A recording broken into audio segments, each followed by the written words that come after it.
ಏನಿದ್ದಾನೆ ಅವ ತಗೊಳ್ತಾನೆ. ಅವನೇ ಎಲ್ಲ ಡೆಸಿಷನ್ ತೊಗೊಳೋದು. ಹೆಂಡ್ತಿಗೂ ಏನೋ ಒಂದು ಸಲಹೆ ತೊಗೊಳ್ದೇನೆ. ಬಟ್ ನಮಗೇನು ಗೊತ್ತಿರೋದು, ಹೆಂಗಸರು ದುಡ್ಡಿನ ಒಂದು ನಿರ್ವಹಣೆಯಲ್ಲಿ ಅವರು ಎತ್ತಿದ ಕೈ.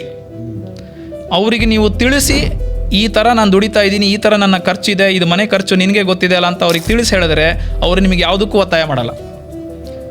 ಸೊ ಹಾಗಾಗಿ coming back to point sir, yes, ಈಗ ನಾವು ಅಲ್ಲಿಗೆ ಅಲೋಕೇಟ್ ಮಾಡಿದ್ವಿ. ಸೊ ಫಸ್ಟಲ್ಲಿ ಹೆಲ್ತ್ ಕವರ್ ಆಯಿತು, ಟರ್ಮ್ ಕವರ್ ಆಯಿತು. ಸೊ ಒಂಥರ ಸೆಕ್ಯೂರ್ಡ್ ಫೀಲಿಂಗ್ ಬಂತು. ಒಂದು 5-6 ಸಾವಿರ ರೂಪಾಯಿ ತಿಂಗಳಲ್ಲಿ ಕಟ್ಟೋದ್ರಿಂದ ಅಲ್ಲಿ ಬಂತು. ಹೌದು. ಬಾಡಿಗೆ ಒಂದು 10,000 ಕಟ್ಟಿದ್ವಿ. ಹೌದು. 10,000 ರೇಷನ್ಗೆ ಹೋಯ್ತು. ಹೌದು. 25,000 ಆಯ್ತು. ಇನ್ನೂ ಒಂದು 5,000 ರೂಪಾಯಿ ನಾವು ನೀವು ಹೇಳಿದ್ರೆ ಕಂಟಿಂಜೆನ್ಸಿ ಫಂಡ್. ಹೌದು ಹೌದು. ಅದು ನಂಗೆ ಅದನ್ನ ಎಲ್ಲಿಡಬೇಕು ಅಂದ್ರೆ ಸೇವಿಂಗ್ಸ್ ಅಕೌಂಟಲ್ಲಿ ಇಟ್ಕೊಳ್ಳಿ ಅಂತೀರಾ? ಅದನ್ನ ಸೇವಿಂಗ್ಸ್ ಅಕೌಂಟಲ್ಲಿ ಆದ್ರೂ ಇಡ್ಬೋದು, RD ಕಟ್ತಾ ಇರ್ಬೋದು ನೀವು, ಆಯ್ತಾ, ರಿಕರಿಂಗ್ ಡೆಪಾಸಿಟ್ ಇರುತ್ತೆ. ಇಲ್ಲ ಯಾವುದಾದ್ರೂ ಮ್ಯೂಚುವಲ್ ಫಂಡ್ ಅಲ್ಲಿ ಎಲ್ಲ ಥರ ಫಂಡ್ಸ್ ಇದೆ, ಅಲ್ಲಿ ನೀವು ಈಕ್ವಿಟಿ ಫಂಡಲ್ಲಿ ಹಾಕಬಾರ್ದು ಅದನ್ನು.